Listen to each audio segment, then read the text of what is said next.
Welcome to the Starcraft 2 Heart of the Swarm Brutal Campaign How-To Guide for Enemy Within. This guide assumes you've completed the Heart of the Swarm campaign on normal with all Kerrigan levels found. Please refer to the game timer when following video instructions. The too long didn't watch version of this guide is as follows. Use Parasitic Invasion when needed. Use Consume Host when needed. Grow your larva into a queen. Mass Zerglings and destroy the enemy Protoss forces whilst Niadra collects biomass from the specimens aboard the Protoss ship. Mix in Hydralisks when able, destroy the Protoss escape pods, and finally complete the level by killing the remaining Protoss units. For swarm upgrades for Zerglings, take Adrenal Overload, Mutation Upgrade, and Raptor Evolution Strain. Don't pick Swarmling Evolution Strain, as for some reason, when you use Niadra's Birth Zergling ability, they count as 2 food with the Swarmling Evolution Strain.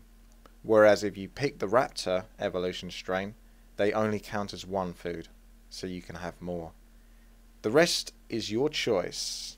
If you'd like to know more, then please continue to watch. Start by moving your larva southeast. Then use your Parasitic Invasion ability to leap towards the light and control it. Hold down W to use the Consume Host ability to kill the controlled creature and gain biomass in return. Then move northeast. Then move north to hide in the steam fence. Once the sentry has moved past the steam fence, move north. Use Parasitic Invasion on the giant Ursidon. Once you have control of the giant Ursidon, press Q to use your leap ability to leap towards the targeted location and stun nearby enemies. Proceed to kill all of the enemy Protoss forces, then head north to the passageway. Press W to consume host and get your larva back. Then move east through the passageway to the orange circle. Hold down G to use the grow ability, morphing your larva into a broodmother. You will be able to spawn Zerglings with the broodmother, so when she hatches from the cocoon, press W to use her ability Birth Zergling to make yourself an army of Zerglings. Destroy the door, then select your army and attack move east to kill the enemy Protoss forces in the next room. Meanwhile, use Niadra to collect the biomass by either pressing Q and targeting the animals, or better yet, just right click on the animals. Don't forget to make units whenever possible. The best approach is to simply hold down W with Niadra in between actions so that she can birth Zerglings when you are not at the food cap. In doing so, remember to press F2 frequently to gain control of any or all Zerglings in your army so that you can command them swiftly. Once you reach this next room, kill the Protoss pylon so that it can no longer power any photon cannons nearby, and kill the remaining Protoss forces.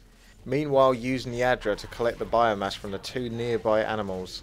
Once you have done this, destroy the door with the Zerglings and move them through the passageway. Destroy the Psi Broadcaster with your Zerglings, which will power down the Psi shield, allowing Niadra to move into the next room. Kill the enemy Protoss forces and collect the biomass with Niadra like before. Take your Zerglings through the passageway and kill both the sentries and then the Psi Broadcaster. Then move Niadra past the powered down Psi shield to destroy the Protoss warp drive. Then bring your army back to kill the enemy Protoss forces. Once you have taken care of the Protoss forces, move Niadra to the orange circle. Attack the Zealots in the next room whilst collecting the biomass from animals with Niadra. You should now have enough biomass to use Niadra's grow ability. Now your food cap is limited to 12 instead of 6 and you can make roaches. Keep making Zerglings only, as they are by far the best attacking units you currently have. Move onwards into the next room and kill the Protoss when they become attackable. Continue to collect biomass with Niadra around the room whilst your Zerglings do the work. Once you have cleared this room of all the Protoss forces, move right into the next room and continue as you were before. Once you have collected the biomass from this room, you should be able to use Niadra's grow ability once again. Now your food cap is limited to 22 instead of 12 and you can make Hydralisks. Concentrate on birthing Hydralisks from now on. They will generally be best from this point onwards. Don't forget to use Hydralisk's Frenzy ability if you selected it, so you can burst down enemy Protoss forces that much quicker. Once you have cleared this room of enemy Protoss forces, destroy the door and kill the Protoss within the next room. With Niadra, press Q and target the giant Ursidon to use Parasitic Invasion and gain control of it.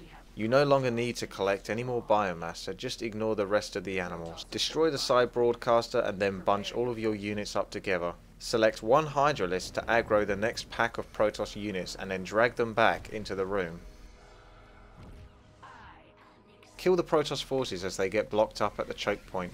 You can use the giant Ursidon to use his leap ability on the Protoss to stun them. Past this point, the giant Ursidon becomes more of a burden than anything else as he is clunky and slow, so don't worry if you lose him. Now all you have to do is destroy the Protoss escape pods and the remaining enemy Protoss forces.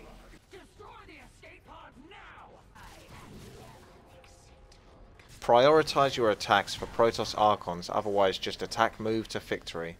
Make sure not to lose Niedra, so keep her safe near the back.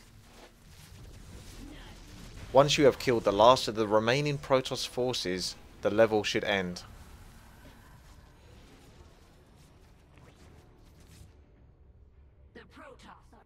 Thanks for watching this how-to guide on how to complete the Starcraft 2 Heart of the Swarm campaign Enemy Within level on Brutal difficulty. Click on any of the video links to see any of the how-to guide and playthrough videos for the Starcraft 2 Heart of the Swarm Brutal campaign.